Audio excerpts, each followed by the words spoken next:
That's all right. Shall I do the intro? Yeah, go for it. Mic check 1, 2. Welcome back to the Beautiful Struggle podcast, episode number 6, with myself, J Magic Guy Davis, and me, Jamie the Giant. Is it Big or is it Christian or is it? It's Joe? Christian. Jamie Christian. Jamie Christian. I always get it mixed up now. Yeah, I would have liked to have just been called Jamie Big, but that's my mum's fault. We won't go there. I don't want to upset her again. Mental coincidence that though, Big, innit? When you think about it. Yeah, that would be crazy.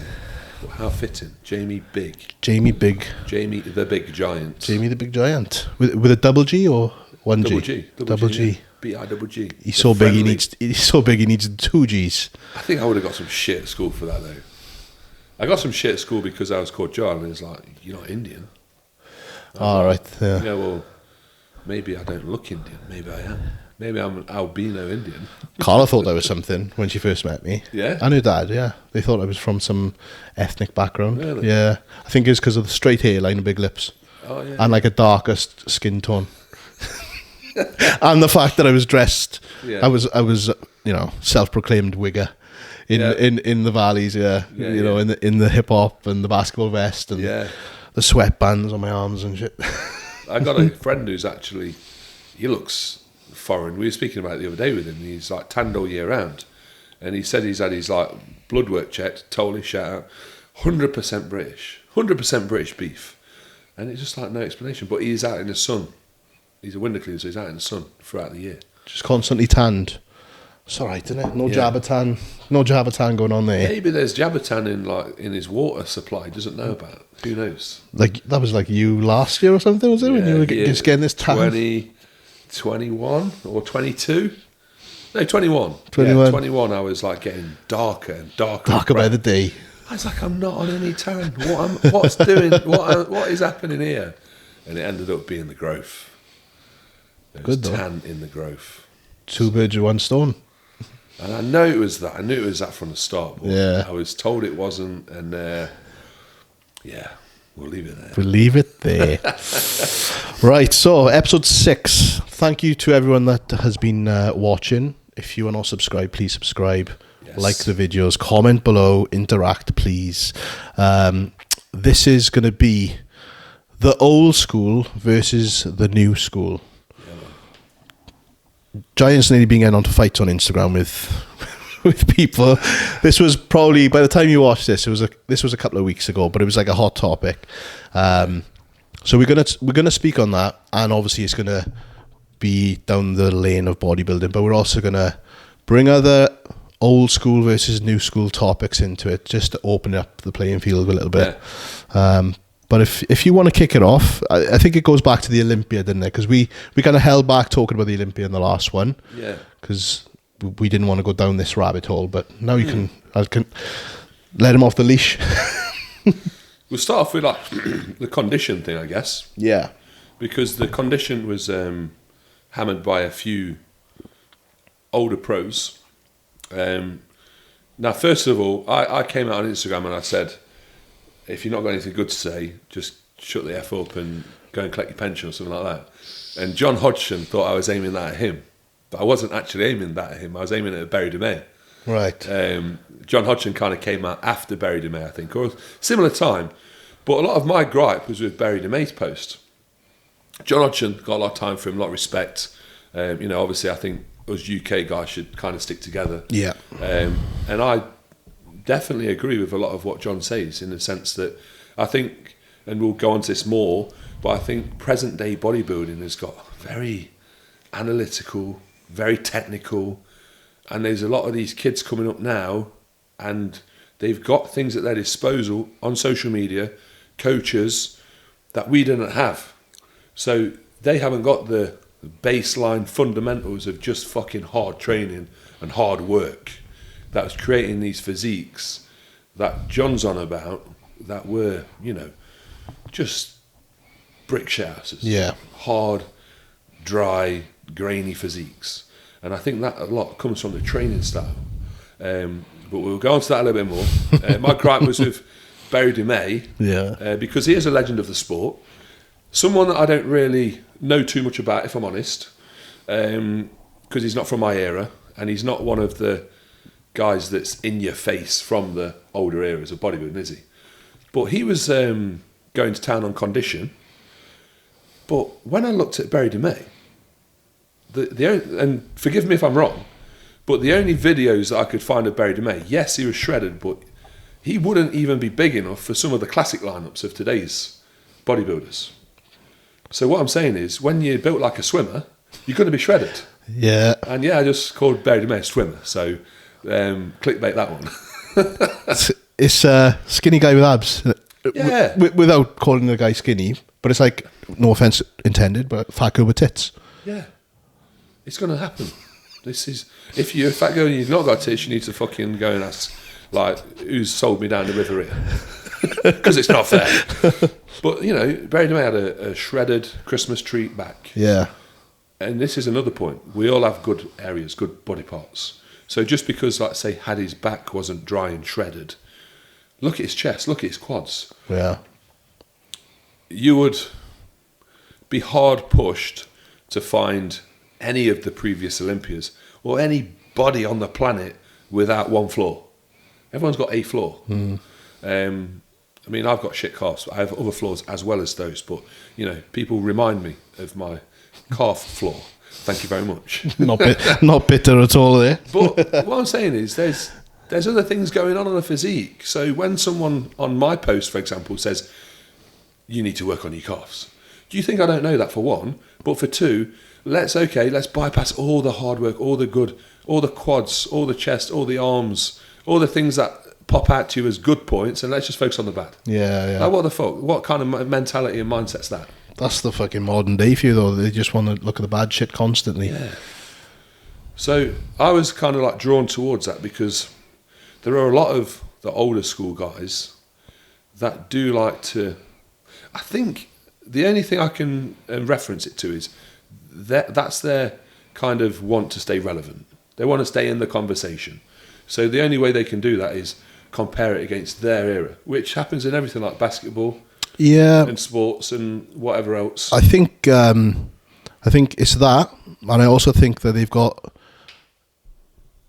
like a romantic connection to that era. Yeah. And I say romantic, not in a fucking gay way, but yeah, it's more like, you know, it's like when we go back to when we were 16, and at that time, whoever was like, whatever you used to follow was top of the game. That is the guy. Yep. That is the guy.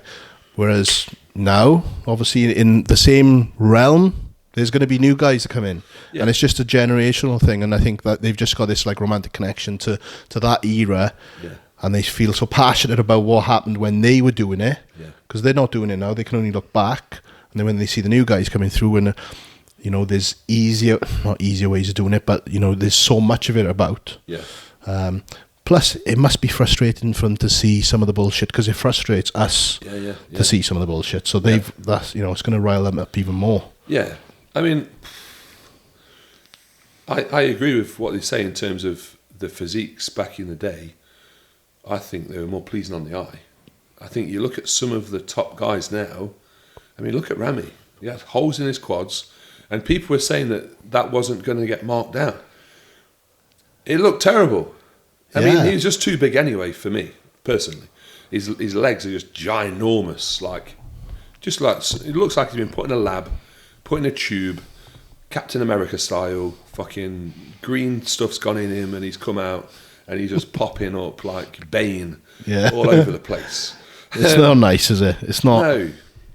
And, you know, he just had a look to his muscle that was a bit like Play-Doh, a bit fake, and it's just not, for me, it's not pleasing on the eye. And there's a lot, there is a lot more kind of broader strength in depth in terms of pleasing on the eye physiques back in the day, which, you know, it's apples and oranges, it's preferences, and there's going to be people that like their Ramys, the Nick Walkers of today's bodybuilders, more so than the older guys. But that's why the classic physique division has been created, for those more pleasing aesthetic physiques.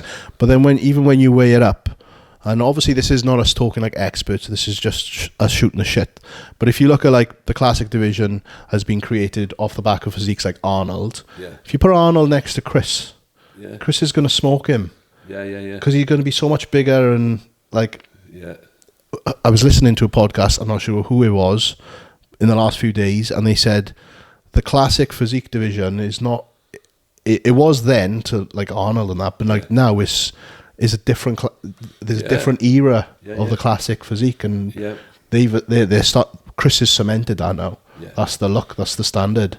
I mean, you look at classic bodybuilding when Arnie was around, and people like that, Serge Nabray and Louis Frigno.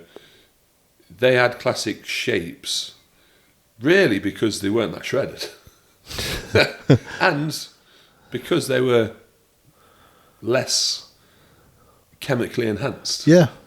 So the more chemically enhanced the sports become, the body types, styles, shapes. The freaks have come out to play, innit? The freaks have come out to play with the evolution of the league. Yeah. So now classic bodybuilding is really bodybuilding, but just with a weight limit. And some of them have more pleasing shapes because a lot of the guys in classic are younger, so they've had less exposure to the heavy drug use because they've had this class to like go into, so they probably had to limit drug use because they've not got a huge amount of play with their weight, so it is really more accessible for more people. I mean, for people like myself who would love to do classic and who have been told I should do classic by thousands of people over the years. There was a hot topic of the last few weeks, wasn't there? I couldn't do classic. 270 I'd need to be, and that's if I'm like stood like this, or if I do a Romandino at the Olympia, go to the bathroom for 10 minutes and get stretched out and come back. Oh yeah, I'm taller, so I get to weigh 5 pounds heavier. What the fuck? As a classic, you should get given a weight at your first show as a pro. That's it. That's your height. That's it, and but yeah, if I was to make 270, I don't know what it'd look like. There's that film. I think Aaron Hudson used to reference this film to me when we were competing against each other. Me and Aaron Hudson get on well now, but at the time, we had some back and forths in 2018. Yeah, it was good. I remember that. There's a film with Christian Bale called The Machinist. I've seen that. He's the skinniest thing in the world. I think that's what I'd look like if I went to 270. Fuck. Yeah. If you don't know, search Christian Bale, The Machinist. If I can be bothered, I'll put a picture of him up there. Terrible. I think it's a shit film as well, but it's one of those, as like just a guy that likes to enjoy films, who's not like mad into the, the actors speaking like this to do this and, all that kind of shit. Yeah. It's a shit film, but in terms of like, if you was a film buff, I think it's got high reviews. Yeah, I think I only watched it due to the weight loss that he did, because I'd heard the weight loss that he did for that film. I think I'm pretty sure like 50 Cent had done a similar type of role, where he'd cut right down into like no man's land with the body fat. Like, I think it's amazing what some actors do. I'm watching something on BBC iPlayer at the minute called Tokyo Vice, and there's an actor. I don't know his name. He was in Fault in Our Stars, which is like a romantic, sad thing about two kids that have actually got cancer. Right. Great film. Won't be watching that. Great film, but oh my god. Yeah, I can't watch that. Whew, crazy. He's learnt Japanese for this role. He must have learnt it for the role, because there's no way. I know these actors can like read lines before the set and then speak, but he is fluent in Japanese. Just go in for it in Japanese. Yeah, and you look at like the film Troy, where Brad Pitt gets like big and shredded, Chris Hemsworth, Aquaman, they like live out these roles, don't they? Yeah. Someone in the hairdressers yesterday told me that when Michael, who's a singer, Jamie Foxx, when he played Ray. Oh yes. He taped his eyes shut because he wanted to know what it's like to not see. I was like, man. Commitment to the role, that isn't it? Great. Fully committed. There you go. How did we get onto that? I don't know. That was from golden era bodybuilding and weight limits to the machine. To Jamie Foxx. That's Stevie Wonder. Someone says Stevie Wonder's not blind, apparently. Yeah, I've heard that. Have you heard that? He said he did something to someone in a lift, in an elevator. I think it was who was it? He did something to someone in an elevator that proved that he wasn't like... Yeah, and apparently he walked around on a stage where they'd move the microphone stands and stuff, and he was just like grabbing them.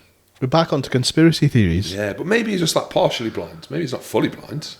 Or is he said like he's fully blind? Or he's fake blind, like fake natty, like some of these influencers. Yeah, there's we get Google out in the his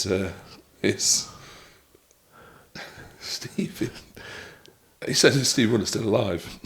Is he still alive? Is he still blind? Is Stevie Wonder fully blind? Did Stevie Wonder really get some of his sight back? Oh, there's like, did he get some of his sight back? Stevie in real life is the most down. Oh God, don't know. He's gone. He's gone. Sorry, guys. He must be using some good GH if his fucking eyesight's come back. Yeah, definitely. I mean, modern technology now. Someone was talking on a podcast about stem cells. It's Philad. Philad was saying that he's going to Dubai because he's doctored as stem cells. And this new research on stem cells, they can... one example was that these stem cells could regenerate a damaged kidney by 50%. Really? So just imagine how many people that would save from, people on dialysis, for example. They could perhaps regenerate the kidney to the point where it works again, where they don't need to have a transplant. I don't know. How the fuck have they got all this going on and like they're still struggling with cancer and that though? It's bullshit. Conspiracy theories again. Money? Medication. Medication is like one of the biggest profits for the economy, isn't it? Not our economy, the government's economy. Yeah. But I'm a firm believer that there's a cure for cancer, because I reference the fact that how many of the royal family have died of cancer? Not many. I think there's probably a handful, but they're super old. And I believe that sometimes as well, these guys are the ones that say, "Can you just let me die?" Do you know what I mean? Like they got all the best healthcare. Do you think? Yeah. I think so. With the royal family as well. I think the royal family have got some kind of, if they get ill, they got the cure. There's a cure for everything. Science is that advanced. I think there's a cure for everything. And the royal family have got the ticket to the show. But if they're getting like 80, 90 and the quality of life's dipping down just because they're old and tired and like, just let me go. Just let me go. So, Philip's got cancer. Wow. Well, that's my view. You and Katie have done some serious talking about all this shit, I think. Well, have you seen the stuff about Harry? Oh, on the books come out, innit? Yeah, William beat him up or something. Talking about William beating him up. Yeah. It just popped up on Instagram earlier. Fucking Instagram. He lost his virginity behind a shed or behind a bar or something. Go on, lad. Older woman. He's a young lad, isn't he? He's a normal person. There was that time where he was just flat out. Yeah. And I did see something yesterday or today where that he tried coke. No shit. Yeah. Well, he's done a bit of coke. Never. Yeah. They've all done it. Of course he fucking has. I think, in terms of like celebrities and these politicians, they're mad at everything. Yeah. Everything. I mean, how many celebrities do you know that have got a drug addiction? Whether it's pain meds or... I don't know any celebrities that got it, personally, but... I think it's just like common knowledge, isn't it? That, their lifestyles are that intense. They can afford it as well. Yeah. They can afford it. Yeah. And I guess they get probably trapped and stressed Yeah. about being that person. I guess they are kind of chasing some escapism from their identity. Sad, isn't it? Yeah, it is, yeah. That's proper sad, man. I don't know how we got onto fucking Prince Harry, but... we got on to everything. going right back to the handles. The handles. The training methods, old school versus new school. Like obviously coming off the back of the whole condition thing with stage and the training. Let's close off the condition argument. Yeah. Because I think that this is all that needs to be said. Athletes can get in condition these days. I proved that last year. Any athlete that I know that competes at a professional level, there's some that are lazy, but there's the majority know how to get in fucking shape. That's why they're professionals. Because as an amateur, you are rewarded on condition. Yeah. As a professional in the open class, you're rewarded on a balanced look of muscularity, size, proportions. Condition is a factor, but if you sacrifice size for condition, you may sacrifice places. James proved that in the past, because one of his more shredded looks was Prague, I think, when he was working with Phil, and he that was the first show he made top 6 in. But he knows that kind of look wouldn't place at the Olympia. No. Because the Olympia is like a step up again. The Olympia want their athletes to be bigger and better. And better doesn't always mean more conditioned. Look at Hadi this year. If Hadi was his all-time peeled, Derek might have won. Because Derek might have beat him on overall balance. Yeah, having that fullness. But he had the fullness. It gave his physique more shape and flow. Yeah. He wasn't as boxy as he normally is because... everything wasn't just fucking dried out and like sucked in so tight. I seen them comparing him from last year in the 2-on-2 to this year. Yeah, and they were like, there's a little bit of an argument saying that he was not as conditioned, but it was like minor, really. It was minor because he was fucking peeled, man. If you compare it against all the guys, 7 or 8 shots, whatever it is, front, side, and back, you might lose 2 shots, but he wins the rest. Yeah. So. For me, Hadi was a standout this year, personally, and I don't want to like knock on anybody because this is purely personal preferences and it's only based on physiques, not on, the person they are. So let me give you an example. For me, I would have had Samson higher than Ramy for sure, maybe Brandon, even Nick. Because on a preference of physique by physique basis, I prefer Samson's physique over Nick, Brandon. I mean, Brandon's very similar to Samson, but let's say Nick and Ramy.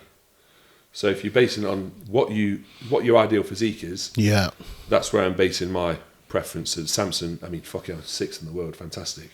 It'd be great to get Samson on the podcast and discuss like with him his like kind of rise, because I remember in 2020 when we did the British, he didn't even come top 6. No. And I remember being backstage looking at him and I thinking, shit, his head's down. He's probably thinking, I'm just going to fuck this shit off, because he had a crazy year. He went to Japan that year, jogging in his fucking hotel room. And he's like, yeah, look at me now.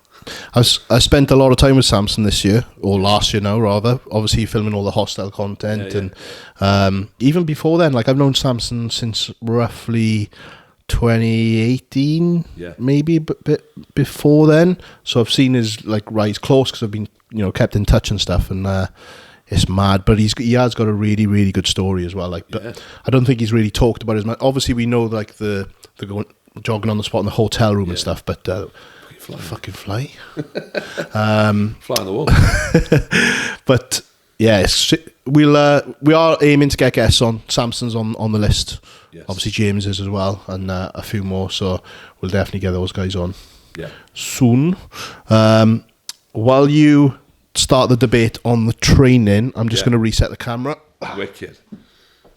So yeah, any old school guys who want the athletes of today to be more conditioned, take it up with the judging, because that's what we as athletes are conforming to, is the judges' wants and needs as athletes to conform to their ideal physique to get the placings, get the wins. If it was my view, I'd be getting as shredded out of my mind as possible. But as a taller guy, that's not going to get me anywhere. For sure. So the only other thing that's kind of griping me massively at the minute, massively. You couldn't wait to talk about it. Oh my God. The training culture, the coaching culture, the over-analysing everything culture, paralysis by analysis culture that is on social media day to day. I'm talking slow reps. I'm talking perfect clinical form. I'm talking watching paint dry, boring to watch, annoying bullshit that I'm seeing by people with not a lot of muscle. Try filming them and then having to rewatch them do the slow reps while you're editing. Be careful what you say, Jay. You might be back to business. I'm only joking. Now, thankfully, a lot of my clients are not of that. But obviously, you train in your own gym, so you don't really see, apart from the guys that train in the gym. Yeah. I'm around every fucking gym, so I see it a lot. I mean, I was going to do it real. As a kind of mimicking people. 2022 or 2023 gym bag. you got your tripod, Yeah. you got your logbook, and your fucking pen that's got the black, blue, red, and green. Yeah? Yeah. You got your headphones, your bullshit blockers, and you got your camera. Some of the cameras are like the ones you've got. I know. You know, Yeah. next level shit. Yeah. They spent some dollar. Yeah, with the fisheye lens to make them bigger and all that shit as well. Angles, baby. You know what I'm trying to say? They probably got 3 bands in the bag, and they got all the fucking bollocks as well. I don't know where this fly's come from. I think he's been living in here over Christmas. One of these fuckers with a D-handle, I bet. It's a fat one, isn't it? Yeah. Fat Joe. He's going around my head trying to whack you. He's trying to whack you in the face, isn't it?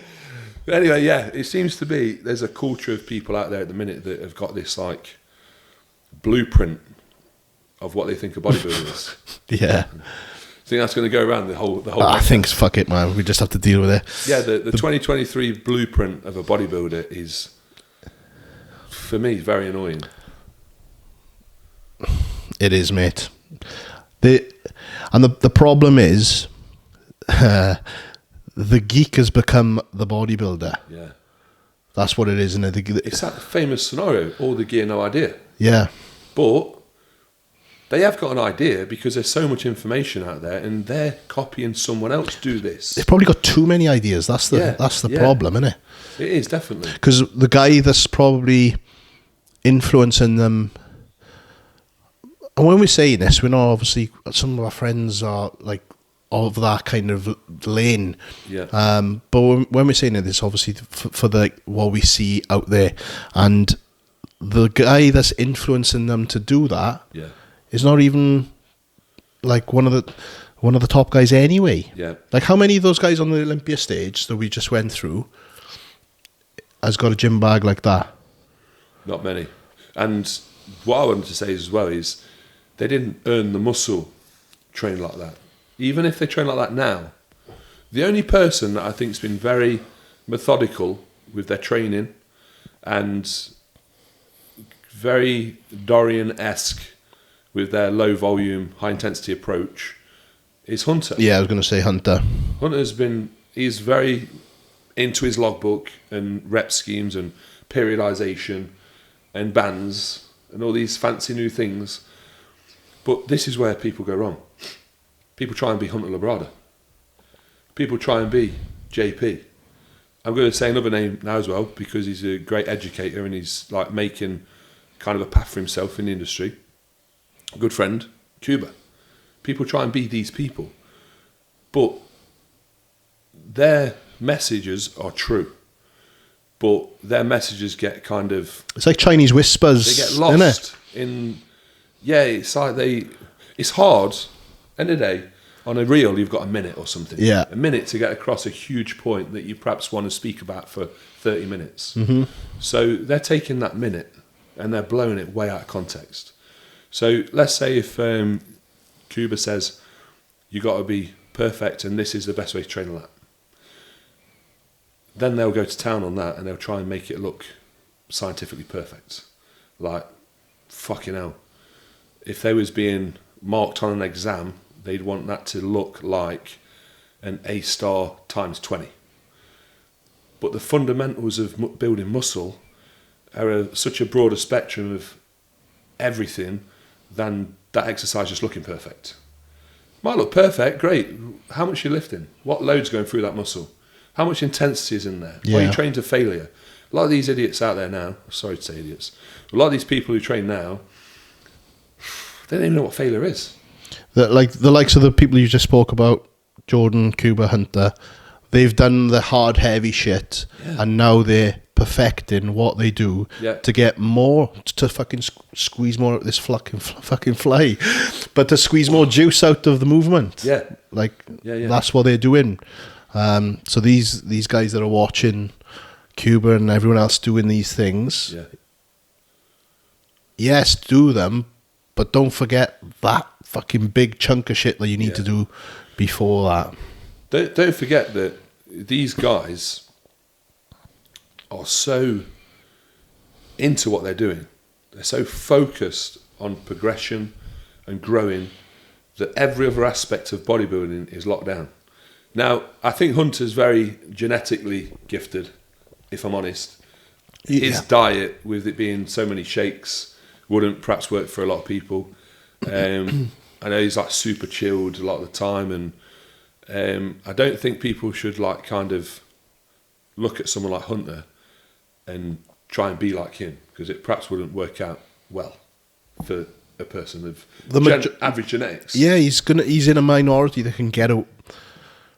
You're talking like he's fucking cheating on his side, but he's not, obviously. But they can get away with doing that. Yeah, he's still doing better shit than 99% of people. Of course. But, in terms of like, if we're like comparing new school to old school, in the old school they had limited information, so they had to fucking draw out every ounce of what they could from training. I mean, if you used to walk into a gym in the 1980s, it'd probably be a scary place, because if you didn't have 5 plates on the squat, 5 plates on your deadlift, 3-4 plates on your bench press, you probably classed as a pussy and you probably didn't want to go on the bench. But now someone can put, I got told that there was someone in my gym doing 2 plates aside on a leg press, and they had to psych themselves up for the set. Like, that was a top working set. And the form was so controlled and so perfect that I would be so bored training like that myself. Yeah, I can't do it, man. I can't do it. If you're walking around calling yourself a bodybuilder and you're doing 2 plates aside on a fucking leg press or whatever, then you're not doing the do, like, simple as. I don't think many of the up and comers have got the same minerals as the older guys, because people are trying to reinvent the wheel. Yeah. And people are trying to invent these better ways to do things, but really, in essence, is it a better way to do things, or is it an easier way to do it? It's an easier way. Like you're saying, up and comers. In the same breath, there are up and comers that are fucking going at it and absolutely killing it. Yeah. Going back to Kiffy, he's come up a couple of times in conversation in these podcasts. Yeah. Kiffy West, natty guy. Did you have him? I think I flicked it. He's fucked off now. Have that. But yeah, Kiffy West, he's absolutely fucking killing it. Incredible athlete, physique, ambassador for bodybuilding, and he is doing the do. Yeah. And he hates all this fucking shit just as much. And, you know, I've had conversations with him when we've been filming, and he laughs at it as well. Yeah. Because he knows it's just about going in there and fucking getting it done. Yeah. And who does he earn respect off? The guys that we've all just mentioned, because they know that he goes in and gets after it. Do you see any of the people I spoke about doing these like 4-second negatives as well, 4-second positives, pauses on the start and the finish of the movement, every single rep? When somebody says your first rep should look like your last rep, that's the point you reach failure, they're taking what that person said and they're fucking running with it as if that's like the gospel truth and that's all they can ever do in their life. Or they're going to get shot or hunted down by the person who said it. No, that's just advice. That's advice on how to train correctly, in broad terms. And it's advice on how to train safely and reduce risk. But that's backed up by intensity and that's backed up by load. You can't fucking... Okay, let's put it like this. If you want to kill someone and you want to drown them, you tie a bag with weights into their feet. Yeah? Do you think they're going to sink if you put 2.5 kilos in that bag? No. So how the fuck are you going to kill them? Put some load in it. How are you going to destroy the muscle? Put some load on the fucking bar.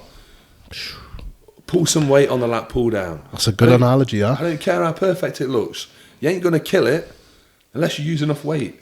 And the problem goes back to the guys that are fucking filming every set of every fucking exercise they do. Yeah. Because they want it to be perfect. Yeah. Because it's going on the gram, because everyone's going to fucking see it. Perhaps if they don't be so concerned about the camera being on them doing the exercise, and just leave the camera, the phone in their bag, tripod in their bag, and just do the fucking exercise and get it done and kill yourself off, you're not going to have this fear of anyone giving you shit, because no one's going to fucking see it. No, it's very much governed towards what it looks like now, not just so they can watch it back, more so for what other people are going to view it as. And like I said earlier about we started somewhere, we all start somewhere, So you got to kind of remember where you started. And when we started, there was kind of none of this culture about social media, coaching, being over analytical about everything. I have it with my clients all the time. When clients ask me questions like, how much rest should I have? You've not wrote rest periods down on my training plan. I know that's come from something they've read or looked at. I had a guy yesterday as well say, I feel like I'm getting a bit fat because these influencers I'm watching online are shredded year round. People are trying to beat other people. Yeah. That's the biggest point here, isn't it? Yeah. People are trying to beat other people. I tell you what, go and watch Jordan fucking train. Does he ever do a stupidly slow negative? No. He's not grip and ripping shit, but he's lifting some stupid weight. Fucking ridiculous at the minute. And it's under control. Yeah. That's what I try and tell all my clients. I don't really care what tempo you're doing something at, but I know if it's controlled, it's going to be slow enough. It's not going to be too quick, because if it was too quick, if you're dropping it down yourself, that's not controlled. Yeah. So controlled is the easiest way for me to describe it. Is it too controlled? Is it a bench press like this? That's too controlled. I mean, fucking hell, yeah, you can fail in 3 reps doing that, because each rep's taking a minute. Yeah. Obviously you started way before me, but when I first started, a lot of my training was done around like time and attention and, Yeah. the isometric holds, slow negatives, slow positives. I did a lot of that. Yeah. And it definitely worked to a certain degree. But it's only since I started adapting my training and going a little bit harder and heavier and stuff and getting that intensity just from soaking up from everyone I was being around with filming. Well, that's when I've, like, the last 3 or 4 years, the physique's transformed, 100%. And you'll see it in the pictures. And that's come from doing all that stuff. Yeah. So if anyone can take anything from that, do that stuff first, and then all this other stuff comes after. Yeah. That's what I was going to say as well. That's a great point. The bands, the single arm deandos, the tripods and all this shit, all the tempo holds and isometrics, negatives, time and attention, that's all the icing on the cake. Mm-hmm. Make the cake first. Do the hard work. Do the heavy lifting. I think you should have to learn intensity principles whilst you learn form. Like at the same time, because we spoke about what's more important. Would you learn form first, or would you learn intensity first? Yeah. I think if you become too perfect too quickly, then that would kind of rob from your intensity. Mm-hmm. You'd struggle to really learn that intensity, because you'd almost be scared of breaking your form. No.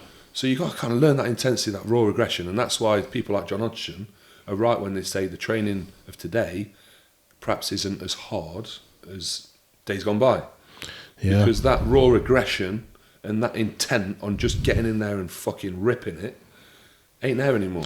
Isn't it mad that the two things which are classed as icing on the cake, and that relates to both all this deandle shit that we just talked about, and cycles and gear, those things come after you do the basic shit. Get your nutrition, your training on point, and then all those things that everyone else... It's funny that all the guys at the top of the game are telling you to get your training and everything right first, and then everything else comes after. But yet everyone, all the fucking swimmers are still doing this shit first. It's frustrating, man. It's crazy. It's frustrating. I mean, do you know about or do you know much about the reps in reserve system? Like, that just blows my mind. I know that just from witnessing Jordan do it, he had a little stint when I was filming, and it didn't last very long.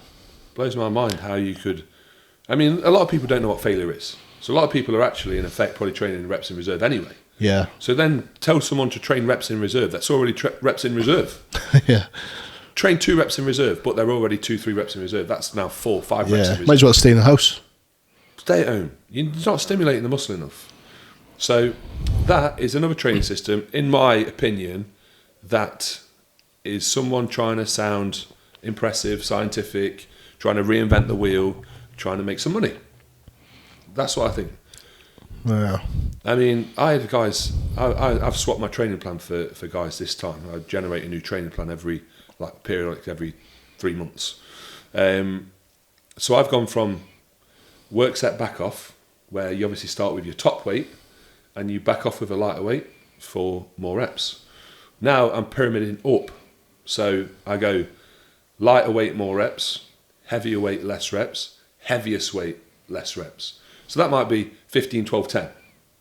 But you're finishing off with your heaviest weight. So I've had guys come to me and say, Jamie, now when I get to the third set, I'm obviously fatigued. I'm not lifting the same poundages as when I was doing it the other way around. Well, yeah, obviously, because now you are fatigued for that, what they would class as a top set. But what they're doing is accumulating volume at failure points, like all-out failure, on 3 sets. Yeah. You're doing more volume, more reps. There's more overall volume, load, and failure. So there's not one right way to train, but because people are so used to this work set back off thing now, it's like, oh, is this right? Yeah. Am I doing it right?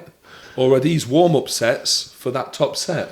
No, this is not warm-up sets. It's just, that's a very old school method of training, the pyramiding up. Just pyramid up, 3 sets of 10 or 15, 12, 10. Stimulate muscle. Encourage growth by feeling that burn and damaging muscle fibers. You're going to do that through basic training principles, backed up by intensity and hard work and grind that people are going away from because largely of these, with the information they're throwing at them all the time and the information they're trying to put back. Fucking thing. They're missing it, man. They're missing it. The guys that I see doing the band stuff in the gym and like on a pendulum, they got one plate and then they got a band attached to a dumbbell that's on the floor. Yeah. And there's another 6 plates and go on the pendulum, and I'm looking at it thinking, you've got no, like looking at you, you've got no business fucking about with all that. Just keep putting plates on there. Yeah. Just keep putting plates on. Yeah. It's like, this is another one as well. Keep talking, I'm going to reset the camera. Yeah. I put a video on my Instagram with, it was like a leg raise, ab crunch, but my feet were connected to an attachment on a cable, low cable. So the cable was acting as a weight, so it's a weighted crunch or a weighted leg raise.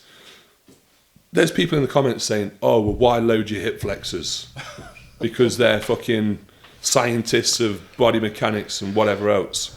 Well, I tell you what, mate, the hip flexors might be loaded, but I've never had a feeling on my abs, like anything, other than that exercise. And it's the wife that actually showed me that exercise. I think they're called dead bugs. Dead bugs? Horrible, mate. I'll show you. I saw the video of you doing it, yeah. I quite liked the cinematic angle that you had. Yeah. Because you had a bit of foreground in the front with the weight plate on the left. Yeah. I thought, learning. Did you try that, or was this absolutely? That's just how it, I think because I was so long, that's how I had to angle. Is it? It was good. It was a good angle. Yeah, so I was actually worried on the second one. I thought, oh, I'm going to get like a bold patch in here or something. But it held up well. No, that was good. But yeah, there's people like that out there that will look at something you do on Instagram, and this goes back to why people think they have to be perfect, because you're going to get shit. When you post online, be aware that there are those trolls out there that are going to give you shit. And a lot of the times, they got no fucking profile picture, no followers, no physique. Someone said on my pictures once, needs more calves. So I replied back, need more everything.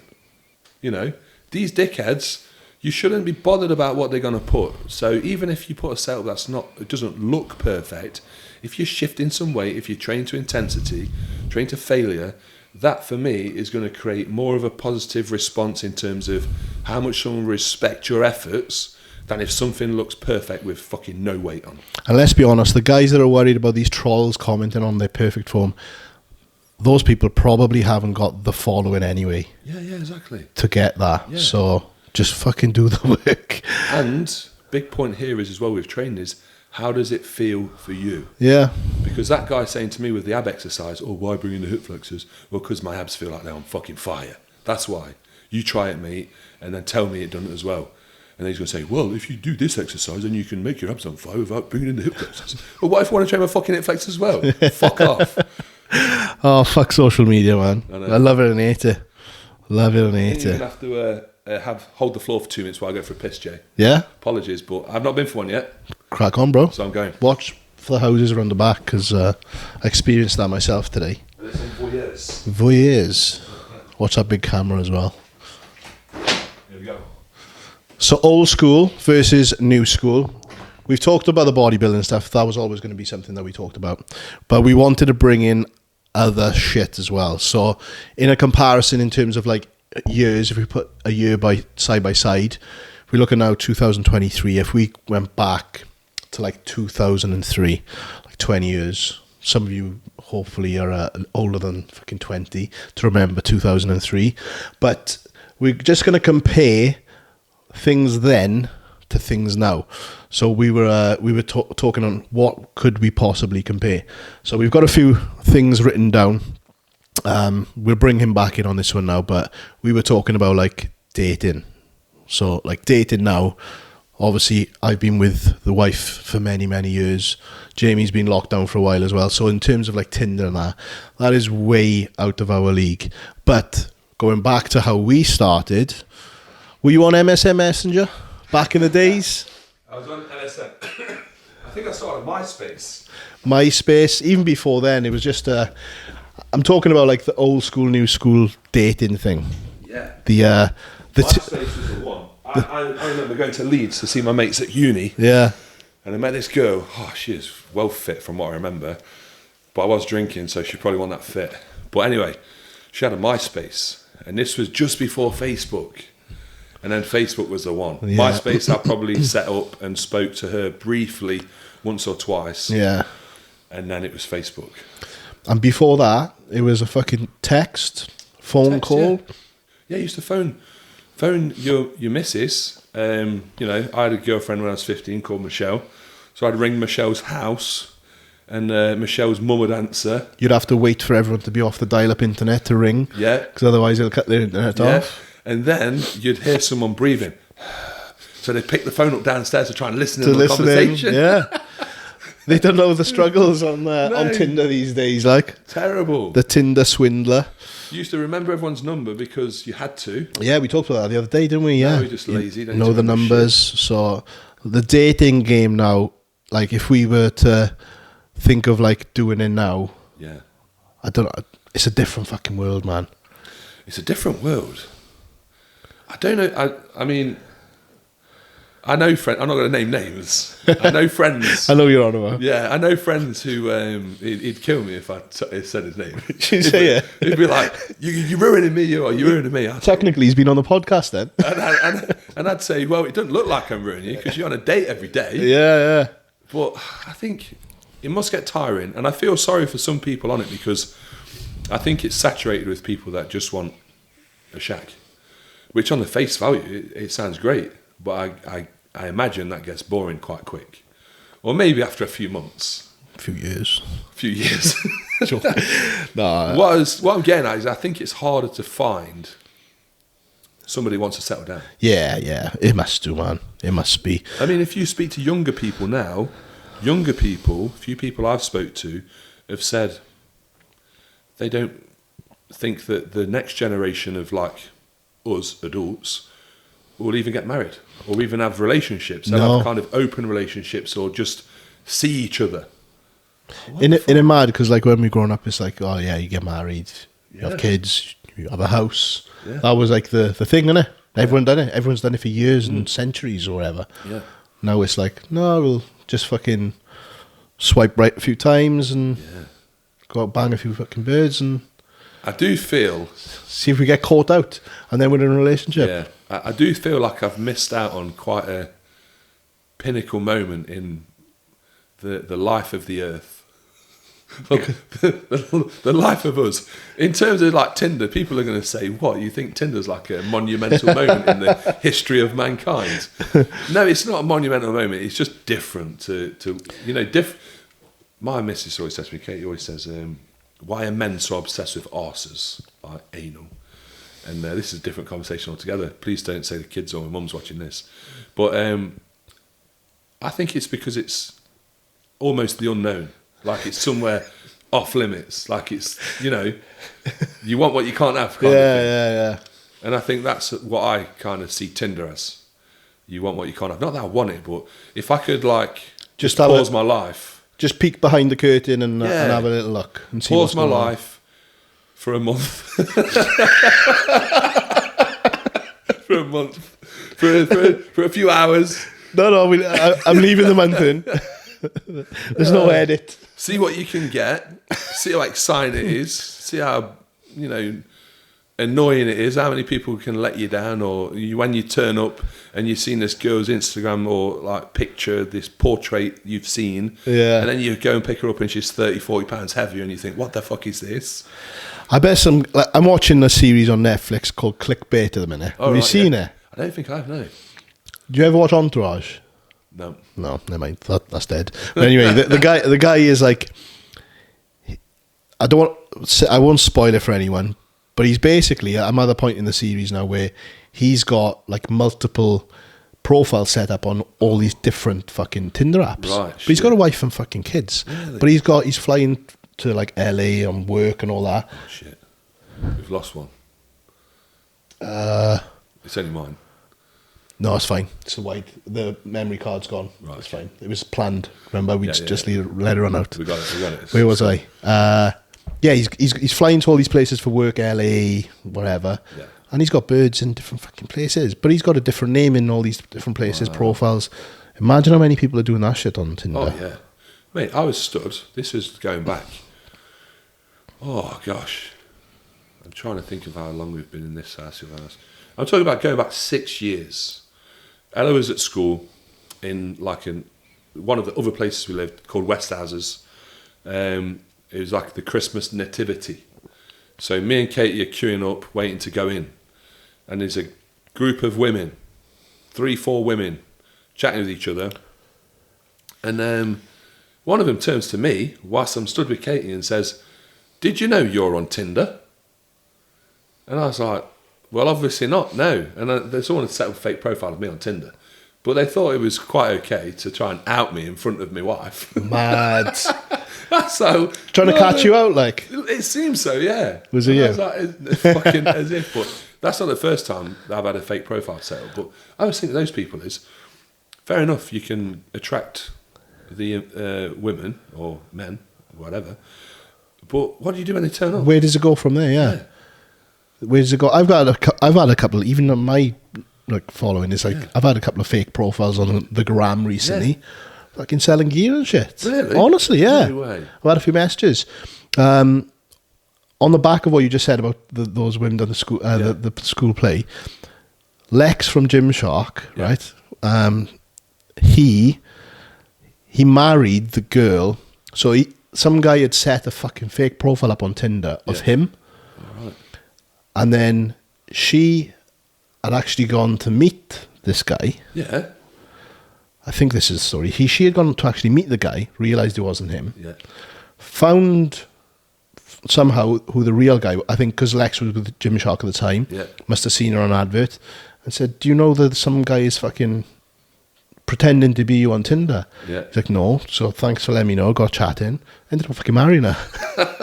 So it was a match in the end. They divorced now, but Oh, right, okay. Well, it's a good story. But yeah, that's a cool one from a fake profile. Awesome. But I couldn't live in this day and age doing it, to be honest. No, it's I wouldn't be able to concentrate. Mate, I know people that are basing their holidays and changing their Tinder location so that when they get to said location, they've already got people matched up and lined up to meet. That's organised, that. That's organised crime. Organised sexual crime. Yeah. I've said about 2023 versus 2003. So obviously we've said about like dating. Yeah. Wait a minute. Pros and cons. I'm gonna just check something. I've used my phone a lot in these podcasts. I do apologise, but it's for purposes of the podcast. I think he's just replying to clients, to be honest. But which? There we go. Which dating app should I get? Oh, no, come on, give me the answer. PlayStation 2. So in 2003. No. PlayStation. Let me have a look at the PlayStations. I'm a bit of a gamer, so successor, the PlayStation 2 was released in 2000. Yeah, so that was PlayStation 2 territory. I remember PlayStation 2, and used to be able to get all the fake discs. Was that the pop-up thing on the top, was it? No, I think that was the This goes in? PS1. PS1 was a pop-up top. Right. The PS2. PS2... Was it black? Oh, let me have a look. I think it was black, wasn't it? Let me have a PlayStation 2. Slide the discs in on the front right hand Yeah, side. it's that one. You get a You can slimline stand one. up, yeah. You get the slimline one. The slimline came a couple of years after, didn't it? Yeah. And then the 3 was like a shinier one. Like a big plastic thing. And then the 4, Ollie's had a few of those bloody things. That was similar, really, to the Slimline 2. And then the PlayStation 5 is So completely off-piste. That was the last, I think that's the last one I had. Really? Honestly, yeah. And I used to be big into games, but just over the years, as like things have progressed, I just haven't. They are time-consuming. I've just got a new game because Warzone, this new Warzone is like, oh my God. People are just far too good at it. So you can no longer pick up and play Warzone and have a good time because you're just getting killed. Straight away. As soon as you drop, doof, gone by a pistol to the head, gone. I have not played a game properly for years. I think the last game I played was The Last of Us, I think. Like the zombie ones. Yep. That was the last one I played, but I'm going to do something else on here. This is my thing for today. Top 3 films of 2003. I should have just put top films. Box office 2003. What we got? Finding Nemo was the biggest box office hit in 2003. Really? Yeah, that's crazy. That was a bad year then. Pirates of the Caribbean, The Curse of the Black Pearl. How didn't that fucking win? That was like close, but this is Finding Nemo, $339 million. Pirates of the Caribbean, $305 million. Jeez. Matrix Reloaded, $281 million. Lord of the Rings, The Return of the King, $249. And number 5, Bruce Almighty, $242. Bruce Almighty, you wouldn't have thought that would be a box office hit, would you? No, fuck no. Jim Carrey. Jim Carrey, I can't remember what the film was about. Bruce Almighty. Wasn't he like God, I think? Yeah, maybe. I think that was when like Jim Carrey was the man, wasn't he? You know, when he was in the mask and things like that. Yeah, mate, I knew every fucking word to that and Dumb and Dumber. Well, like in comparison, just so we got this like comparing years. Yeah. Like what, you know, like with old school bodybuilding and new school bodybuilding. Yeah. Like what about like new versions of old films? So films that were out and have been remade. Yes. So where they've done it good and where they've done it bad. I tell you which was a great film, but it's not obviously present, but it's only a few years old. The Star Is Born was a remake. Was it? I didn't know that. Yeah, no, I love that film. That's like one of my favourites. Did you cry? Yeah, a little bit. Yeah, standard. But that made me like Lady Gaga. Yeah, it was a good film. Yeah. I tell you what is different now, what me and Katie have been discussing, and a few friends as well have said the same, that 2003 was very much, if you wanted to watch a good film, you went to cinema, or you went to your Blockbuster. Blockbusters, yeah. Nowadays, how different is it? Because there's less films coming out of the cinema, and there's more films coming out on these platforms like, fuck me, Netflix, Amazon Prime, there's ITVX, Apple TV, Paramount Plus, yeah. Disney Plus. The fucking Fire Stick. Have I said Netflix yet? I don't think I said Netflix Yeah, yet. it was the first one, though. Maybe Netflix. There's loads. Yeah, there's too many. They're coming out your eyeballs.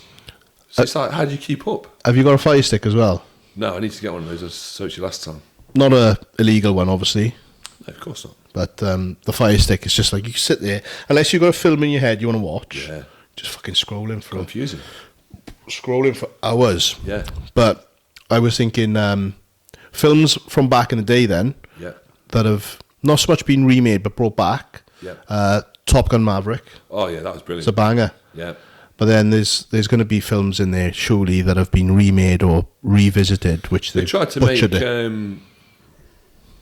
Conan the Barbarian, because Aquaman was Conan. Oh, is that out? Yeah, but I don't think it's like new. I think it's a few good few years old. That obviously didn't do very well then. Yeah, it wasn't very good. I don't particularly think he's a great there's going to be some super fans now, maybe, but Yeah. I'm not a massive fan. He was great in.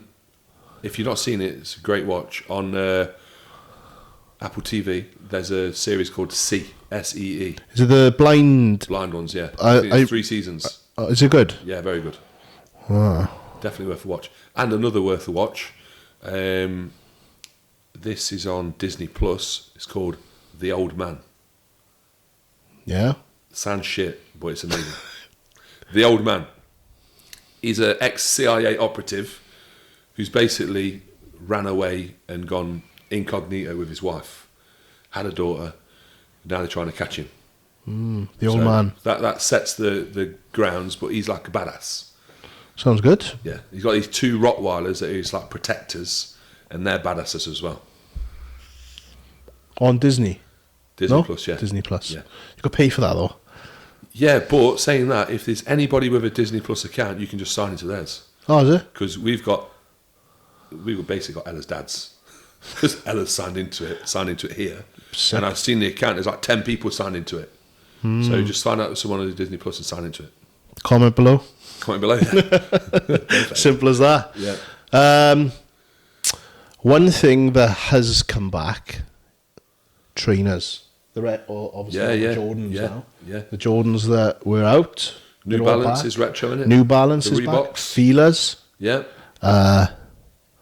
Elise, whichever you want to fucking say. Yeah, that's back in. Still like got the champion stuff out. Puma's made a comeback. Remember it was big that you don't see a lot of now. Remember the Kappa jackets? With the Kappa down the arm, like the stripes here. They were massive at one point. With like 2 people sat back to back on Kappa, Yeah. or it's like one woman with the legs open, depending on how you look at it. yeah. I go for the one person with the legs open. Just person or woman? Woman. Oh shit! Right. I think one thing that we'll end on then is the job, especially because you got kids as well. Yeah. The jobs that your kids aspire to have now compared to what we aspire to have in fucking 2003. Like that. Like what?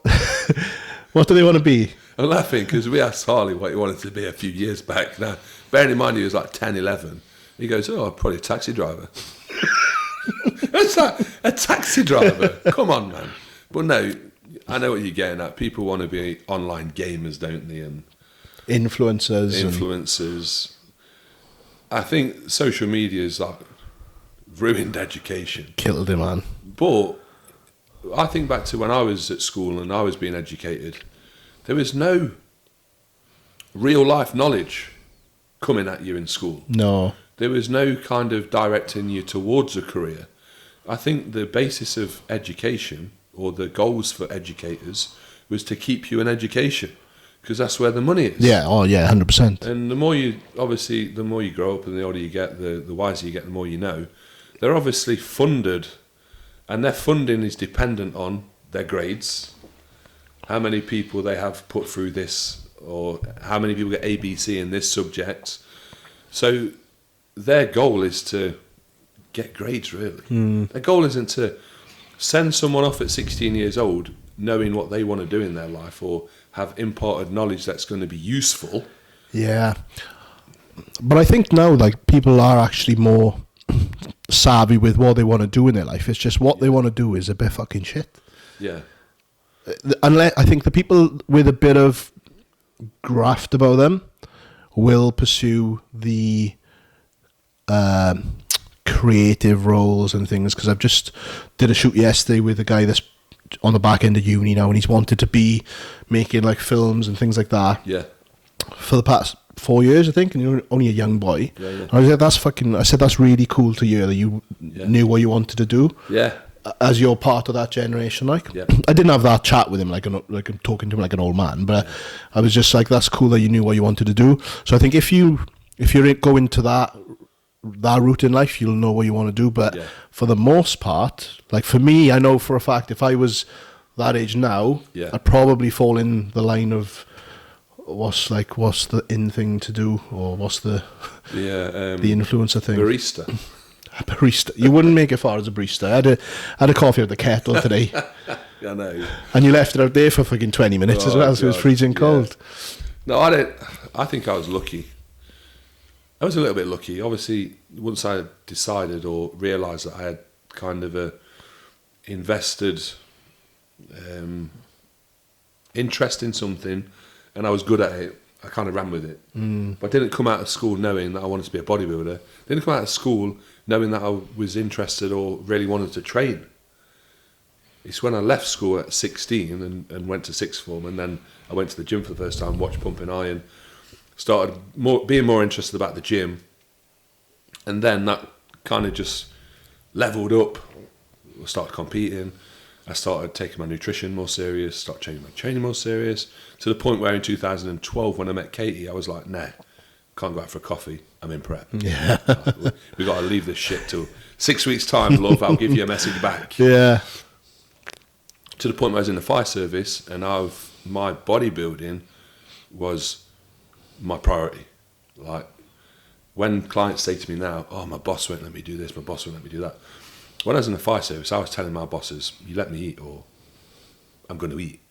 But I don't care what you say. What are you going to do? So I was very hard to manage. Yeah. Because I was just like, fucking sack me. Yeah. Give me a reason to go because I want to be a bodybuilder.